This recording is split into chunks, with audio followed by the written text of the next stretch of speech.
There is often a moment where words hesitate before leaving the mouth, not because nothing is felt, but because too much is happening inside at once. Thoughts arrive tangled, meanings overlap. By the time one sentence is ready, the moment has already moved on. What remains is silence, not chosen, but default. People who struggle to communicate are rarely unaware of themselves. On the contrary, they tend to notice too much. Tone, timing, possible interpretations, what could be misunderstood, what might sound wrong. Speaking becomes a process of internal editing rather than expression. The mind stays active, but the message never fully exits. In everyday life, this appears quietly, knowing what to say but not how to say it, replaying conversations long after they end, feeling clearer alone than in dialogue. Writing feels easier than speaking. Silence feels safer than correction. Not because opinions are weak, but because translating inner experience into words feels imprecise, even risky.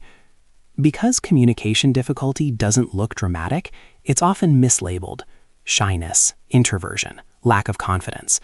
But for many, the issue isn't fear of speaking, it's the gap between internal clarity and external delivery. Something meaningful exists inside, yet struggles to cross the boundary into shared space. And over time, that gap begins to feel familiar. Expression is delayed. Silence fills in. Communication becomes effortful, not because there is nothing to say, but because saying it never feels quite right. This difficulty is often misunderstood as a social problem, but its roots are usually internal. Communication doesn't break down because thoughts are absent, but because they are dense. Multiple layers form at once: intention, emotion, interpretation, consequence. Before anything is said, it is already weighed, and that weight slows expression. From a psychological perspective, speaking requires translation. Inner experience must be simplified enough to travel outward. For some people, that simplification feels like loss. Nuance disappears. Meaning risks distortion. Silence becomes a way to preserve accuracy, not because connection isn't desired, but because misrepresentation feels worse than absence. Over time, the mind learns to prioritize internal coherence over external exchange. Conversations are approached cautiously, words are chosen carefully, or not chosen at all. The person may appear quiet or reserved while internally running complex dialogues. Communication becomes something that happens after the fact, in thought, in writing, in imagined revisions. This creates a subtle imbalance. Others interact with what is expressed, while much remains unseen. The person feels present, yet partially unrepresented. And because nothing openly fails, the pattern persists. Communication feels difficult not because ability is lacking, but because the internal world moves faster and deeper than language feels able to carry. There is a specific moment when this difficulty becomes most noticeable. It appears during real-time interaction, when a response is expected before thought has fully settled. Someone asks a question. A pause opens. The mind searches for the right entry point. By the time one is found, the conversation has already shifted. What could have been said remains intact internally, but no longer has a place to land. From a behavioral perspective, this creates a growing hesitation around spontaneous exchange. The person isn't unprepared, they are overprepared. Too many angles are considered at once. Tone, clarity, impact, and interpretation compete for attention. Expression slows as internal alignment is attempted. Silence fills the gap. Psychologically, this reinforces a pattern. Speaking begins to feel rushed. Listening feels safer. Observation replaces participation. Over time, the person becomes skilled at understanding others, but less practiced at being understood. Communication turns into something reflective rather than immediate. This isn't withdrawal, it's a shift in timing. Expression happens later, internally, privately, or in writing, instead of in the moment. And as this repeats, real-time communication begins to feel like a narrow window that closes too quickly, leaving thoughts intact but unshared. As this pattern settles in, it begins to influence how the person relates to connection itself. Communication starts to feel asymmetrical. Others share freely, while much of the inner world remains unspoken, not hidden intentionally, but delayed. The result is a subtle sense of being present, yet slightly out of sync, included in the conversation, but not fully represented within it. Psychologically, this creates a quiet internal tension. The desire to be understood exists, but the process of explaining feels exhausting. Each attempt requires compression, turning something layered and nuanced into something brief and immediate.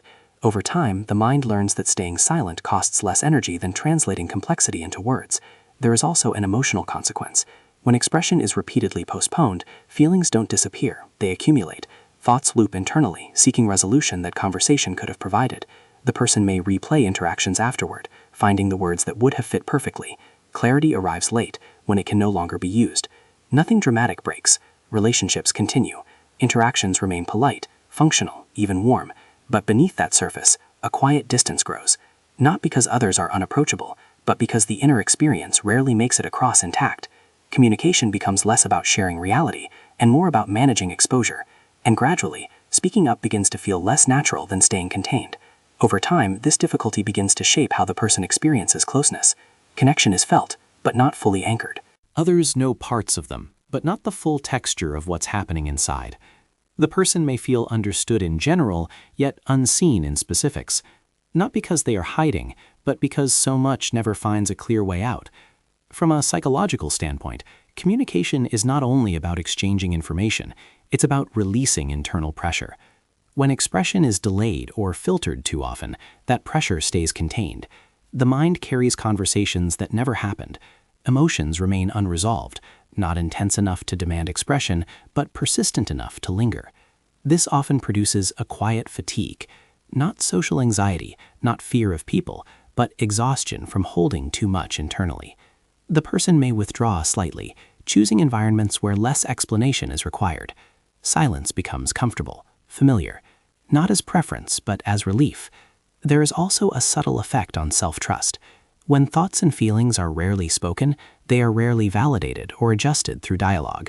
The inner world becomes private, self-referential. Reflection replaces exchange. And while this deepens introspection, it can also reinforce isolation, a sense of living richly inside, while remaining partially inaccessible to others. Perhaps the most important shift begins when communication difficulty is no longer seen as lack of ability, but as a pattern of containment. Struggling to speak isn't always about fear or social skill. Often it reflects how much is being held internally before anything is released. Words are delayed not because they don't exist, but because the mind is trying to protect their meaning. When this is noticed, expression takes on a different context. Silence is no longer just absence, it becomes information, a signal that something complex is present, waiting for the right conditions to emerge. The difficulty isn't in having something to say, but in deciding when distortion is acceptable enough to speak anyway. There is no sudden solution here. Communication doesn't improve through force. It begins with permission. Permission to speak imperfectly, to simplify without erasing, to allow meaning to arrive gradually rather than all at once. Awareness doesn't push words out. It creates space for them. It may be worth noticing when communication stalls. What feels at risk in that moment, whether the pause is protecting clarity, safety, or control. In many cases, difficulty communicating isn't about being unable to speak. It's about being unwilling to let something real leave the inner world unfinished. Here, these patterns are observed calmly.